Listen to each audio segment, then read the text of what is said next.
For 30 years I believed I was adopted. My parents treated me like a servant while spoiling their biological children. A T-Dad's funeral, a stranger approached. "You're not adopted, you're kidnapped. Your real parents never stopped searching." He showed me newspaper clippings and said the reward money has grown to $93 million, and for 30 years I scrubbed floors on my knees while watching my siblings open Christmas presents I wasn't allowed to touch. Every December 25th was the same ritual. Vernon and Patricia Rayfield would sit in their matching recliners, coffee in hand, smiling as Colton and Bridget tore through wrapping paper like wild animals. Me? I sat on the floor by the "those dishes won't wash themselves," Patricia would say, not even looking at me. Christmas or not, work doesn't stop. I thought I was adopted. That's what they told me. That's what I believed. The unwanted baby, their church, guilt tripped them into taking in the mouth to feed who needed to earn every bite. For 3 decades I believed this was just my lot in life. Some kids get loving families, some kids get the Rayfields, but at Vernon's funeral while I stood in the back row like the family shame I'd always been, a stranger in an expensive charcoal suit walked up to me. He was trembling, holding old documents against his chest like they were made of gold. He looked at me the way you'd look at a ghost, someone you'd given up on ever seeing again. "Dennis Rayfield?" he asked, though it sounded like he already knew the answer. "Yeah, that's me." He shook his head slowly, deliberately. "No. Your name is Christopher Thorne." The words hit me like ice water. This man, this complete stranger, stood there in a funeral home telling me my entire identity was a lie, but he wasn't done. He pulled out a yellowed newspaper clipping from 1994, and there it was. My face, younger but unmistakably mine, staring back from a front-page story. "Missing heir to Thorne fortune. Reward now $93 million. You weren't adopted," the man said, his voice breaking. "You were stolen. Your real parents never stopped searching. Your mother is still alive, Christopher, and she spent every single day of the last 30 years praying you'd come home." My name is Christopher Thorne, though for 30 years I answered to Dennis Rayfield. I'm 35 years old, and until recently I managed a hardware store in rural Montana, living paycheck to paycheck in a 1-bedroom apartment above a diner. My story isn't about finding out I was secretly rich.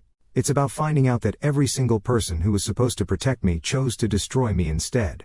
It's about discovering that love I thought I never deserved was actually searching for me all along. The man in the suit was Winston Aldrich, a private investigator who'd been looking for me since I was 7 years old. Vernon Rayfield wasn't my adoptive father. He was my kidnapper. Patricia Rayfield wasn't a cold adoptive mother. She was my prison guard. And Colton and Bridget, the golden children who got everything, while I got nothing, they were the biological kids of the people who stole me from a park in Boston when I was 5 years old. "Your mother's name is Eleanor," Winston said, tears running down his weathered face. "She built an empire with your father, hoping success would give them resources to find you. Every dollar they made went toward the search. The FBI, private investigators, age progression specialists, even psychics when they got desperate. They never gave up, Christopher, not once in 30 years. Vernon Rayfield was dead in a box 10 feet away from us, about to be buried with his secrets. But Patricia was alive, sitting in the front row in her black dress, playing the grieving widow. She'd made me call her ma'am my entire life. Never mom. Now I knew why. Every time she looked at me, she saw the crime that could destroy her. I wasn't the unwanted adopted child. I was evidence. I was the proof of what happens when greed meets opportunity and conscience never shows up to the party. I was the boy whose real mother had been dying inside for 3 decades, whose father went to his grave with my baby picture in his wallet, whose inheritance sat in a trust fund growing larger every year I stayed missing. Winston handed me a photograph. It was recent. Taken maybe a month ago. A woman in her 60 seconds stood in front of a massive corporate building, and even from a distance, even through the grain of the photo, I could see she had my eyes. The same green that made the Rayfields always comment how I looked nothing like them, because I didn't look like them. I looked like Eleanor Thorne, my mother, who according to Winston had attempted suicide twice in the years since I vanished, saved only by the hope that somewhere, somehow, I might still be breathing. "She needs to know you're alive," Winston said urgently. "She's hanging on by a thread, Christopher. The doctors say hope is the only thing keeping her heart beating. Will you come with me? Will you come home?" Home. The word meant nothing to me. Home was the barn where I slept some nights when Vernon was drunk and dangerous. Home was the apartment with the broken heater and the cockroaches I couldn't afford to exterminate. Home was anywhere the Rayfields weren't. But now this stranger was telling me home was a mansion in Boston, a mother who never gave up, and a fortune that had my name on it since birth. The funeral attendees were starting to file out. Patricia walked past us, and for just a second our eyes met. In 30 years it was the first time she'd ever really looked at me. Not through me, not over me, but at me. And in that split second, I saw recognition. I saw fear. I saw guilt so heavy, it should have crushed her. She knew who I really was. She'd always known. Growing up in the Rayfield household in rural Montana meant understanding your place from day one. Vernon Rayfield ran a successful cattle ranch spanning 300 acres of prime grazing land. And Patricia managed the books with an iron grip on every penny that came through their accounts. They were respected in our small town of Copper Ridge, population 2,147. Vernon served on the church board. Patricia organized the annual Harvest Festival. Everyone thought they were good, God-fearing people who'd taken in an unwanted child out of Christian charity. The story they told everyone was simple and noble. They'd found me on their doorstep one winter morning in 1994, barely 5 years old, with nothing but the clothes on my back and a note that said, "Please take care of him. I can't anymore." No signature, no explanation, just abandonment. Had supposedly tried to find my biological parents but came up empty. So the Rayfields, already blessed with 2 children of their own, opened their home to me. "We didn't have to keep you," Vernon reminded me every time I asked for something. "Christian duty only goes so far, boy." Their house was beautiful.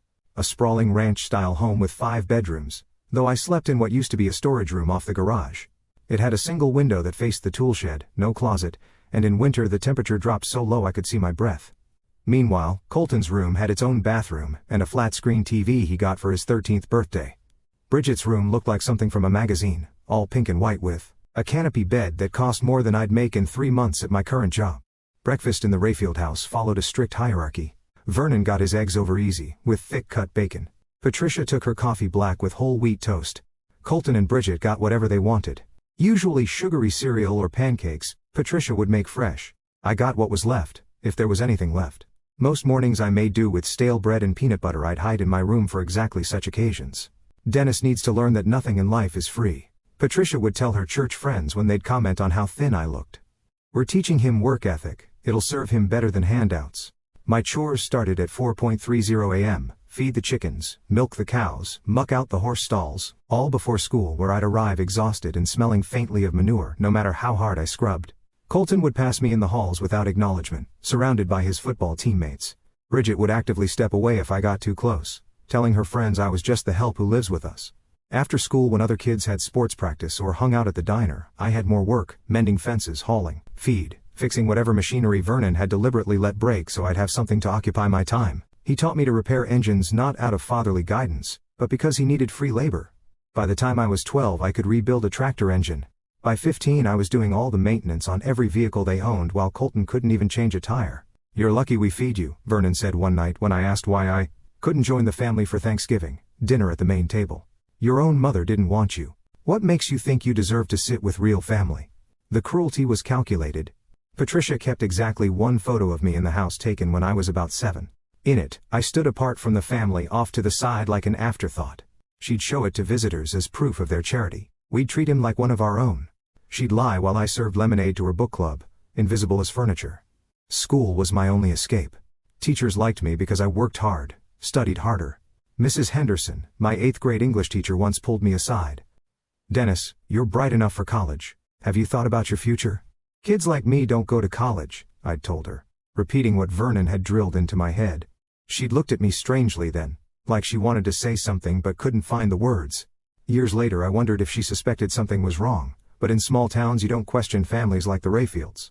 You don't rock boats that have been floating steady for generations. The difference between me and the Rayfield children was most obvious at Christmas. They got laptops, cars, vacation trips. I got work boots and maybe a used winter coat from Goodwill. But what hurt more than the gifts was the pretense. Patricia would hand me my single-wrapped present with a smile for the church friends they'd invited over, then turned cold the moment the guests left. By 18 I'd saved every penny Vernon grudgingly paid me for what he called extra work, though it was all extra since regular work was just expected. $2,000 hidden in a coffee can got me a security deposit on a cramped apartment above Hazel's diner in town. The day I moved out, Patricia's only words were, "Don't expect to come crawling back when you fail." But I didn't fail.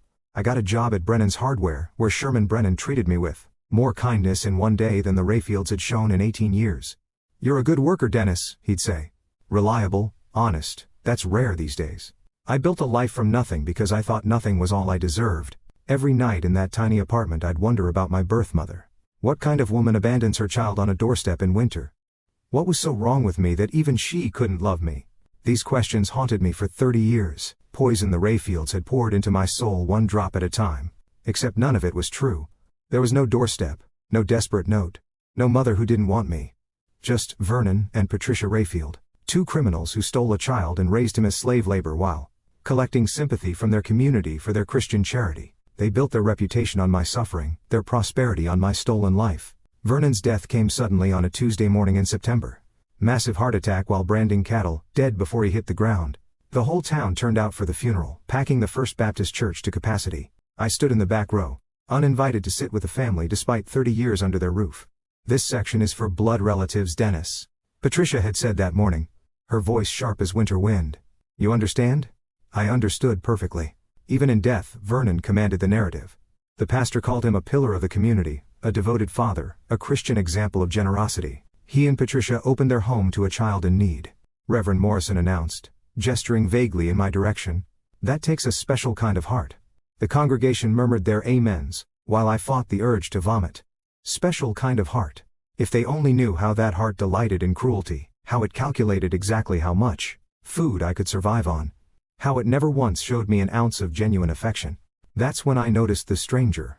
He stood out like a diamond in a coal mine, wearing a charcoal suit that probably cost more than I made in 6 months. While everyone else focused on the service, he kept staring at me, pulling out his phone to check something, then staring again. His hands trembled as he held what looked like old documents against his chest. After the service, the crowd moved toward the cemetery. Patricia walked past me, flanked by Colton and Bridget. All three dressed in expensive black clothes that screamed inheritance money was already being spent. The stranger hung back, waiting until most people had left. Dennis Rayfield? His voice shook like a man about to deliver news that would change everything.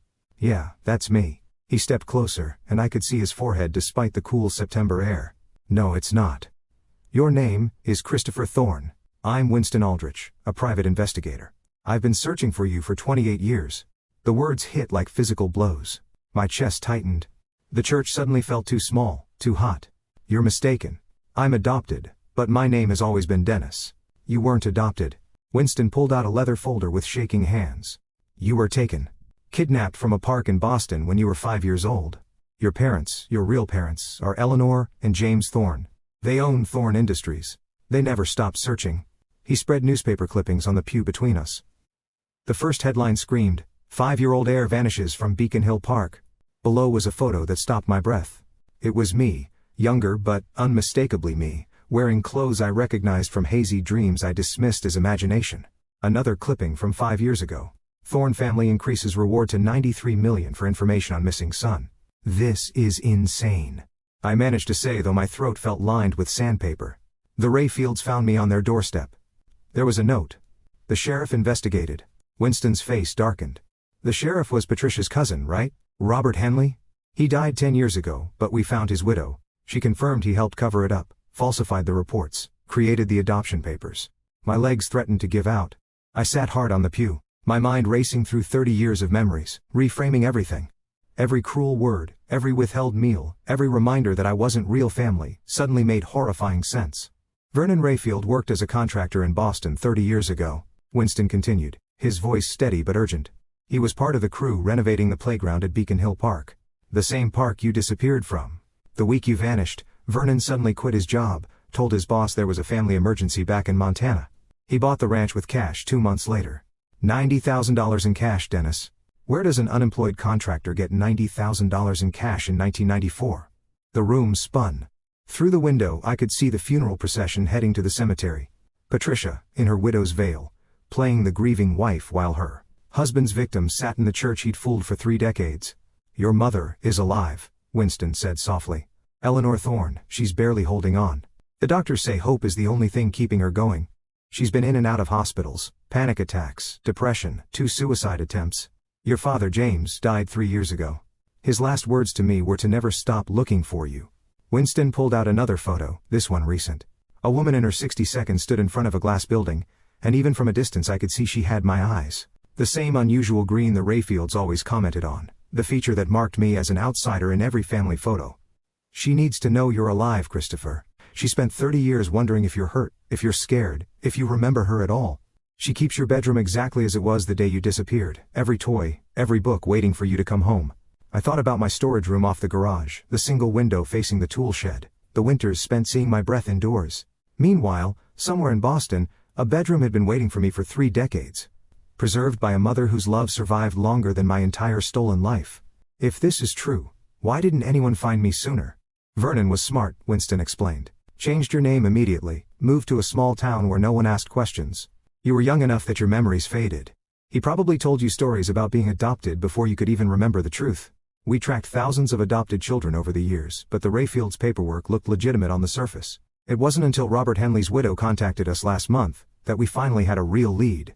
Patricia appeared in the church doorway looking for stragglers. Our eyes met across the sanctuary. For the first time in my life, I saw fear flicker across her face. She knew exactly who Winston was. She knew why he was here. And she knew her 30-year performance as a charitable Christian woman was about to end. We need proof, I told Winston, though my heart already knew the truth. DNA proof. Already arranged, he said. But Christopher, we need to move carefully. Patricia is dangerous. If she realizes we know she might run or destroy evidence, there are legal implications here that go beyond just kidnapping. I couldn't sleep that night. Winston had given me a burner phone and told me to act normal until the DNA test results came back. Don't confront Patricia, he'd warned. Don't change your routine, we need solid evidence before we move. But how do you act normal when your entire life has been revealed as a lie? I lay in my apartment above Hazel's diner, staring at the water-stained ceiling, replaying 30 years of memories with new understanding. The way Vernon always paid me in cash for ranch work, never a check. The way Patricia burned all the old documents in a bonfire when I was 10, claiming they were decluttering. The way they never let me get a passport when the school offered a trip to Canada. At 5 a.m., I gave up on sleep and went to work early. Sherman Brennan was already there. Inventory clipboard in hand. You look like hell, son, he said, studying my face. Everything all right? Vernon's funeral was yesterday, I said. Which was true, but not the truth. Sherman nodded slowly. Can't say I'll miss him. Man never had a kind word for you in all the years I knew him. You're better off without that family, Dennis. If only he knew, I'd never had a family at all. Winston called that afternoon while I was stocking paint cans. Can you meet me at the Riverside Motel tonight? Room 12. We need to collect the DNA sample and discuss next steps. The motel was 20 miles outside town, chosen specifically so no one from Copper Ridge would see us. Winston had set up a mobile command center in his room, complete with laptops, files, and boxes of documents dating back 3 decades. Your case never went cold for the FBI, he explained, while swabbing my cheek for DNA. Every year on your birthday, your mother would call them, begging for updates. She hired me 15 years ago when the FBI essentially gave up. I've been following leads ever since. He showed me more photos. Christopher Thorne's 5th birthday party. 2 weeks before the kidnapping. I was opening presents surrounded by other children. My parents crouched beside me, their faces glowing with joy. There was a video too, though Winston warned me before playing it. This might be hard to watch. My mother's voice filled the room. Christopher, tell Daddy what you want to be when you grow up. The little boy on screen, the boy who was me, jumped up and down. A superhero, I save people. My throat closed. Somewhere in my mind, that memory existed. Buried under 30 years of Vernon telling me I was worthless. The DNA results will take 3 days, Winston said. In the meantime, I need you to think. Do you remember anything from before? Even fragments could help build the case. I closed my eyes. Red rain boots. I remember red rain boots that I loved, and a woman singing something about mockingbirds. Winston's eyes lit up. He pulled out his phone and scrolled through photos. These boots, the picture showed the same red boots I dreamed about for 30 years. They were sitting in an evidence bag labeled, Christopher Thorne, items worn, day of disappearance. Your mother sang you that song every night, he said softly. Mockingbird. She mentioned it in every interview she gave, hoping it might trigger your memory if you heard it. The next 3 days passed in surreal slow motion. I went to work, smiled at customers, ate lunch at the diner like always, but Patricia started acting strange. She came into the hardware store twice, something she'd never done in the 5 years I'd worked there. Dennis, she said during her second visit, I've been thinking. With Vernon gone, perhaps it's time we acted more like a proper family. Would you come to dinner Sunday? In 30 years she'd never once invited me to Sunday dinner. I'm busy, I said, turning back to my work. Her voice turned cold. You know, I found some old papers in Vernon's office. Adoption papers would be a shame if something happened to them. It was a threat. She knew something was happening. That night, I called Winston. She's getting suspicious. She mentioned destroying documents. The DNA results came back early, Winston said. 99.97% match with Eleanor Thorne. You're definitely Christopher. The FBI is moving in tomorrow morning. I sat down hard on my second-hand couch. Despite expecting it, the confirmation still hit like a sledgehammer. There's something else, Winston continued. Your mother wants to speak with you. She's been waiting by the phone since I told her we might have found you. Are you ready for that? Was I ready to speak to a stranger who was my mother? To hear the voice of the woman who'd been searching for me while I was scrubbing floors and sleeping in a storage room. Put her on, I said. The voice that came through the phone was soft, broken, hopeful. Christopher, is it really you? I don't know how to answer that. I said honestly, I've been Dennis for so long. That's okay, she said, and I could hear tears in her voice. You can be whoever you need to be. I just need to know you're safe. Are you safe? Safe. Such a simple word that I'd never really understood. I am now. The FBI says I can't see you until after tomorrow. But Christopher, I need you to know something. Every single day for 30 years I've loved you. Every birthday I baked a cake. Every Christmas I wrapped presents. Every night I sang to your empty room. You were never forgotten. You were never replaced. You were always my baby boy. I broke then, 30 years of suppressed emotion flooding out. This stranger loved me more than the people who'd raised me ever had. This woman I couldn't remember had never stopped fighting for me, while the people I called family had never fought for me at all. The FBI arrived at dawn, 6 black SUVs rolling into Copper Ridge like an invading army. I watched from my apartment window as they surrounded the Rayfield Ranch. Patricia was in her kitchen making coffee when they knocked, probably planning another day of playing the grieving widow. Within minutes she was in handcuffs. Winston picked me up an hour later. She's not talking yet, but she will. The evidence is overwhelming. At the sheriff's station, now swarming with federal agents, I stood behind one-way glass watching Patricia in the interrogation room. She looked smaller without her church dress and perfect posture, just a 70-year-old woman facing the consequences of 3 decades of lies. The FBI agent, a woman named Agent Chen, laid out the evidence methodically. DNA results. Financial records showing Vernon's mysterious cash windfall in 1994. Testimony from Robert Henley's widow confirming the sheriff helped falsify adoption documents. Phone records showing Vernon had called the Thorne residence 12 times in the weeks before the kidnapping, likely scoping out the family's routine. Patricia stayed silent for 3 hours. Then Agent Chen played the video of 5-year-old me at my birthday party, and something in Patricia's face cracked. Turn it off, she whispered.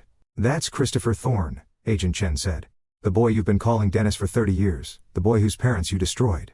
Patricia's hand shook. We didn't plan it. Vernon saw an opportunity. Tell me everything. The story that poured out was worse than I'd imagined. Vernon had been part of the construction crew at Beacon Hill Park, watching wealthy families play with their children while he struggled with mounting gambling debts. He'd noticed the Thorne family's routine, how the nanny would sometimes get distracted talking to other caregivers. One day he saw his chance. I was just supposed to wait in the truck, Patricia said, her voice hollow. Vernon grabbed the boy while the nanny was turned away. It happened in seconds. We were going to ask for ransom, just enough to cover Vernon's debts and start fresh. But then the news exploded, the reward. The FBI everywhere. We couldn't return him without getting caught. So, you kept him, Agent Chen said flatly.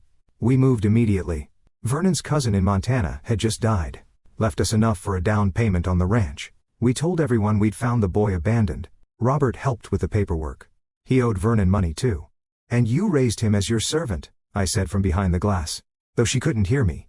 We gave him food and shelter. Patricia continued as if that justified everything. More than some kids get. Agent Chen pulled out photos of my childhood room in Boston, the one my parents had preserved. This is what he should have had. Parents who loved him. His own room, an education, a trust fund worth millions. Instead, you gave him a storage room and treated him like livestock. Patricia's composure finally shattered completely. You don't understand what it was like. Every day wondering if someone would recognize him. Every day fearing the FBI would show up. We couldn't love him. Love would have made us weak. We had to keep him at a distance to survive. You tortured a child to protect yourselves, Agent Chen said. Colton and Bridget arrived then, demanding to see their mother. When the FBI explained the situation, Bridget collapsed in tears while Colton stood frozen, staring at me through the glass. You knew, I said, stepping into the room where they waited. You had to know something was wrong. We thought you were adopted, Colton said weakly. Mom always said your birth mother was a drug addict who abandoned you. And that justified treating me like garbage? He had no answer. Bridget couldn't even look at me. Patricia was formally charged with kidnapping, conspiracy, fraud, and child abuse. The FBI had also uncovered evidence of Vernon's other crimes, including embezzlement from his Boston construction job and the children's hospital project he'd stolen materials from. The ranch bought with stolen money would be seized. That afternoon, Winston drove me to the airport. Your mother's flying in. She couldn't wait another day. The private jet landed at the small regional airport just after sunset. I stood on the tarmac, my hands shaking, watching the door open. Eleanor Thorne descended the stairs slowly, as if afraid I might disappear if she moved too quickly. She was smaller than I'd expected, frailer than her photos suggested. But her eyes, those green eyes that matched mine perfectly, were fierce with a love that had survived 30 years of hell. "Christopher," she said, reaching out tentatively. I nodded, unable to speak. She crossed the distance between us in 3 quick steps and pulled me into an embrace that felt like coming home to a place I'd never been. She smelled like expensive perfume and something else, something familiar that tugged at memories I'd thought were dreams. "My baby," she sobbed into my chest. "My beautiful boy. I'm so sorry. I'm so sorry we couldn't find you sooner." "It's not your fault," I managed to say. She pulled back, studying my face with wonder. "You have your father's jawline, his hands. But those eyes are mine." She touched my face gently. "Do you remember anything at all?" "Red boots," I said, "and someone singing about mockingbirds." Her face crumpled. "You loved those boots, you wore them everywhere, even when it wasn't raining. And that song, I sang it every night, every single night. Even after you were gone." She pulled out her phone and showed me a video from last week. It was her in what was clearly my childhood room singing the Mockingbird song to an empty bed, the same red boots sitting on a shelf behind her. "I never stopped, Christopher. I never gave up hope that somewhere you were alive and you might remember." Patricia Rayfield got 25 years in federal prison. At 70, it was effectively a life sentence. During her sentencing, she showed no remorse, only saying, "I gave him a roof and taught him to work." That's more than his real parents would have done, spoiling him with money he didn't earn. The judge's response was swift and harsh. "You stole a child from loving parents and subjected him to 30 years of psychological torture. You destroyed 3 lives out of greed. 25 years is merciful." Colton and Bridget lost everything. The ranch was seized as proceeds of crime. The FBI found Vernon had embezzled over $200,000 throughout his career, funding their comfortable lifestyle with stolen money. Colton came to see me once before I left Montana. "I need you to know something," he said, standing awkwardly in my apartment. "When we were kids, I heard Mom and Dad arguing one night. Dad said something about, if anyone finds out about the boy. Mom told him to never mention it again. I should have known, I should have said something." "Why didn't you?" He looked at his feet. "Because life was easier with you taking all the hits. Every time Dad was angry at you, he wasn't angry at me. I let you suffer so I could have it easy." "I'm sorry, Dennis. Christopher." It was the first time anyone in that family had ever apologized to me. Moving to Boston was like landing on another planet. Eleanor had maintained my childhood room for 30 years, but she didn't pressure me to stay in the family mansion. Instead, she helped me find my own apartment nearby, while I adjusted to this new reality. The trust fund my father had left me had grown to over $40 million separate from the company holdings. Numbers that felt imaginary to someone who'd survived on minimum wage, but money wasn't what healed me. It was Eleanor herself. She never pushed, never demanded I call her mom or pretend the 30 years hadn't happened. Instead, she simply showed up. Every morning she'd text asking if I wanted coffee. Every evening she'd check if I'd eaten dinner. Small, consistent acts of care that I'd never experienced before. "Your father would have loved to see the man you became," she told me one evening as we looked through photo albums. "You survived what would have broken most people. You stayed kind when they were cruel. You worked hard when you had every reason to give up. That's not despite what they did to you. That's who you are at your core." I started therapy twice a week with a specialist in recovered abduction cases. Dr. Martinez helped me understand that the Rayfields hadn't just stolen my childhood. They'd tried to steal my sense of self-worth. "They needed you to believe you were worthless," she explained. "If you believed you deserved better, you might have questioned the story. Your survival mechanism was to accept their version of reality. Now you get to write your own." Sherman Brennan called me last month. "Heard everything on the news. Hell of a thing, Christopher. You coming back to visit?" "Maybe someday," I told him. "Not yet." "Well, when you do remember something, you were the best worker I ever had, and that had nothing to do with those monsters who raised you. That work ethic, that integrity that came from inside you. Money doesn't change that. You earned every bit of good coming your way." Eleanor and I have dinner every Sunday now. Not because we have to, but because we choose to. She tells me stories about my father, about the life they'd planned for me. I tell her about the man I became without them, the strength I found in the darkness. We're building something new from the ruins of what was stolen. The Thorne Industries board wanted me to take over immediately, but I'm taking business classes first. I want to earn it, I told Eleanor, not just inherit it. She smiled at that. "You're definitely your father's son." He said the same thing when his father offered him the company. The fortune, the company, the Boston society life waiting for me. It all feels surreal, but the greatest gift isn't the money. It's knowing that while I was sleeping in a storage room, convinced I was unwanted, two people loved me desperately. While Patricia was telling me I was lucky to have scraps, my real parents were spending millions trying to find me. Eleanor donated the $93 million reward to the National Center for Missing and Exploited Children. Other families are still searching, she said. Maybe this helps them find what we found. Last week, I drove past the Rayfield Ranch. It's up for federal auction. Weeds already taking over Patricia's perfect garden. The storage room where I spent 18 winters is visible from the road, that single window facing the tool shed. I don't hate that room anymore. A boy named Dennis survived in there, did his best with the lies he was given, and somehow kept his humanity intact despite everything they threw at him.